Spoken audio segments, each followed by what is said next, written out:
It's probably not an exaggeration to say that at one point, Anita Sarkeesian was the most hated woman online, okay? Now, back around 2014, there was a phenomenon known as Gamergate, which was basically a conversation that gamers had about ethics in journalism and identity politics in journalism and video games. And their main issues seemed to be that they felt like cringy, sort of intrusive identity politics were being shoved into games, and they felt like games journalists were supporting it. And Zoe Quinn is this woman. She was a game developer. Basically, the issue many had with her is that there was a blog post made by this one dude who basically claimed that Zoe was sleeping around to get good reviews on her like shitty game, right? And we don't know how true that was. It very well may be true, but this basically launched a ton of hate for Zoe Quinn. Gamergate targets Zoe Quinn launches anti-harassment support network, and we can see her right there. And she was like a big topic of conversation. And from there, Anita Sarkeesian became a big topic of conversation, right? She became a huge deal back around Gamergate, and she was basically like probably one of the most hated women online among like 4chan frogs, among YouTubers. She was basically seen as like a clown, right? Someone who wanted to shove identity politics into video games. And part of the reason she was talked about so much was feminist frequency.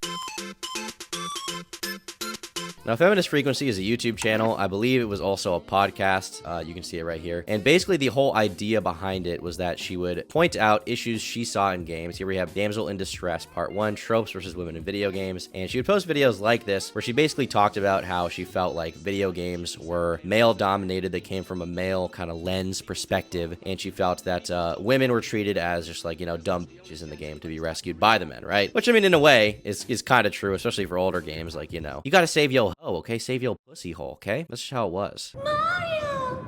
Help! You can see this is like a high production quality video. She's like trying to be a real like she's trying to have like a basically TV show, but on YouTube. Welcome to our multi-part video. Especially for the time. I mean, the production quality is surprisingly high for like 2013 YouTube. But this is Anita. You can see she's about to explain why video games are sexist, and the average gamer did not like this, which is probably why the comments are turned off, because people thought she was just a dumb bitch, right? A series exploring the roles and representations of women in video games. This project will examine the tropes, plot devices, and patterns most commonly associated with women in gaming from a systemic, big picture perspective. And this is just the kind of thing she did regularly, and that kind of got her a lot of hate. And one of the ways that culminated, at least as far as I know, sort of the biggest moment for me to see like, oh, people hate Anita, was when she hung out with Boogie at VidCon on a panel. And she was basically called a bully, right? She was like bullying this nice, you know, jolly fat man who's a nice guy and did nothing wrong. And this is kind of the way it was portrayed back then. You can see I'm Alex right there. Boogie was bullied by Anita Sarkeesian at VidCon. And then she's doing a panel with Boogie. Boogie, I think we all know, is one of the nicest guys who there is on the entire of the website. There's not really a guy nicer than him. It's so funny back then. Boogie was like seen as like a respected YouTuber. He was seen as like the nice guy. Sometimes I forget how much people loved him. Maybe they just pretended that he was actually cool in reality.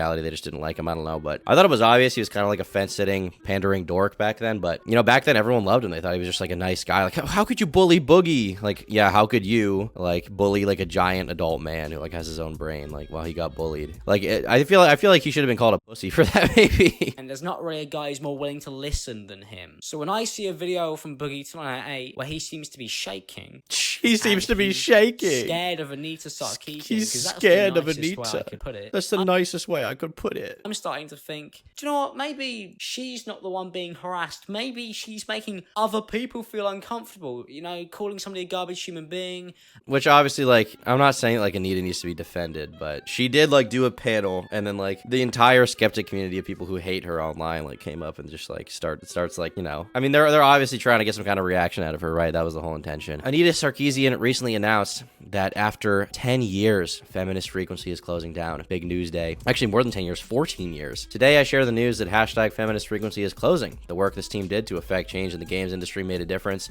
All of us at Fem Frequency and Games Hotline hope to see improvements continue. Read the full letter. She's got a full letter here about Feminist Frequency shutting down. She says, our podcast, Feminist Frequency Radio, will continue to be helmed by its co-host, Kat Spada. Tropes vs. Women and our full video archive will remain online, available as free media criticism resource indefinitely. And you can see here, she signed it. She's done with this. I wonder how many people actually like were watching Feminist Frequency, because here there you have 750 likes. Here you have Brittany Venti saying nothing of value was lost with 460 likes, so a lot of people hated it. She says big news day with 1,000 likes. If you go to her account, I mean, she has a surprisingly low number of followers for the amount of like kind of influential she was online, and for how hated she was, right? Like she's surprisingly irrelevant. It's not like she's like a famous person that everybody like cares about, you know. She seems to be one of these people that mostly was just like hated more than loved, you know, if anything. You can see her here with Spectrum, my internet provider. Very nice, Anita, very nice. Supporting the little guy. But if you go to Feminist Frequency on YouTube and you actually go to the YouTube channel, I mean, these videos are not pulling like major views. Now, maybe they were on like Spotify or Apple Podcasts or something. You can see here, this is their Patreon. Let's see here. Oh, well, they're doing almost $2,000 a month. That's actually quite significant, I would say. So, I mean, they have 250 patrons. So, I mean, that's bigger than most YouTube channels have on a Patreon. So that's actually bigger than I thought it would be. But I'm curious how much support this had, how many people really cared about Feminist Frequency. Because you see, I mean, these podcasts are getting, 1,000 views if they're lucky. Some of them are getting way lower, you know. Talk about that, but yeah. There's no official structure. Comments are all turned off on this whole channel. And his mom, who's awesome, she's the best mom, but she says like, you connected to the phone line. So she freaked. Two lovely ladies just discussing their thoughts on feminism. You know, I think that it's interesting that Feminist Frequency is shutting down. It's like, this is like the first time I've heard of Anita in any way that has like mattered since 2017, 18. So it seems like people are just kind of coming here to piss on the grave of it. You know what? I'm willing to say I think maybe Anita got a little bit too much backlash back in the day. She was quite annoying. She was quite condescending, and I understand why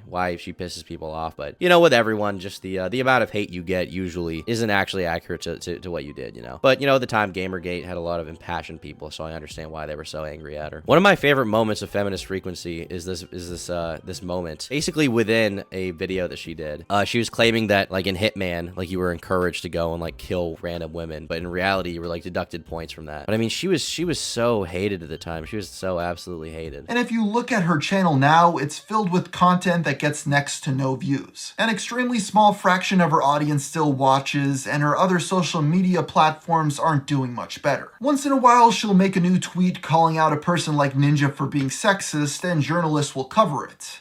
Other than that, however, even people that don't like her just don't really care anymore. In 2012, she fell off. Riz. Yeah, so there's this classic video, 5 Reasons People Hate Anita Sarkeesian from Gamer from Mars. I remember watching this video like when it came out. Yeah, here we go. You can see Hitman right in the thumbnail. Yeah, okay, this is like one of the most interesting moments. Inaccuracies is one of their people's major issues. They felt that she didn't actually understand games she was talking about, and that's part of why she got so much hate. When making a series that is going to be extremely critical of video games that have a loyal fan base, you really have to make sure that you have all your information double-checked. And this is even more the case with Anita Sarkeesian, who was given over $150,000 to hopefully create a factual series, but she unfortunately failed on a few occasions. Probably the worst case of this is when the YouTube series covered the video game Hitman Absolution, where she claims that in one of the game's levels you were encouraged to kill 2 female dancers, then toss them around as if they were simply objects. The problem is that the game actually docks you points for killing them, and rather you're supposed to sneak around without being seen.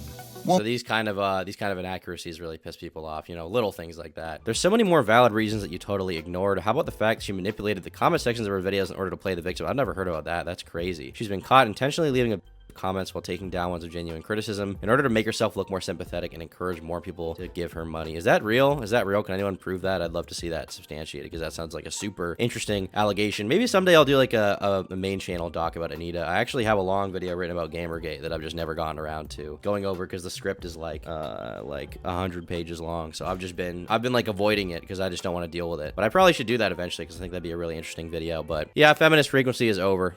Riz. And if you liked this video, consider becoming a member. For $5 a month, you get access to exclusive podcasts, unreleased videos, and the members-only Minecraft server. Thanks so much to all of my YouTube members who fund my content.